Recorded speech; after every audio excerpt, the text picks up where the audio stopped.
Mengapa batu nisan penting bagi sejarah?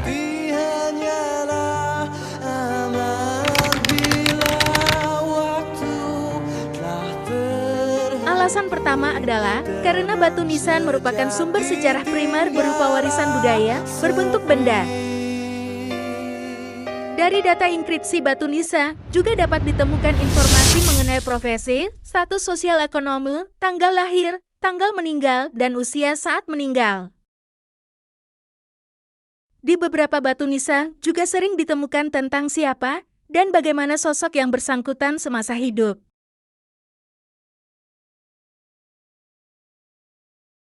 Penjelasan angka tahun di batu nisan juga dapat membimbing para peneliti mengetahui zaman pembuatan atau penguburan orang yang bersangkutan. Nisan kuno juga meninggalkan ciri khas kebudayaan masa silam yang pernah berkembang di kawasan. Jadi penanda yang bulan sabit ini ada bulan sabit. Ini adalah sebaran komplek pemakaman Aceh. Ini Kampung Jawa nih. Kampung Jawa, Kampung Kecaku UNESCO Mendapari. Ini adalah lokasi yang saat ini menjadi tempat pembuangan akhir Kota Banda Aceh. Kalau Iqbal di sebelahnya.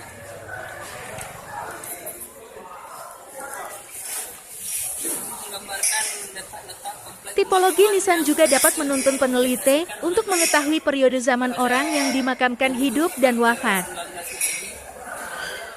Saat ini satu pun ada beberapa komplek makam di sini tidak kita temukan lagi berdasarkan peta yang digambarkan dengan Bentuk batu nisan dan inskripsi yang diukir juga dapat memberikan penjelasan seberapa tinggi tingkat kebudayaan orang-orang yang hidup pada zaman tersebut.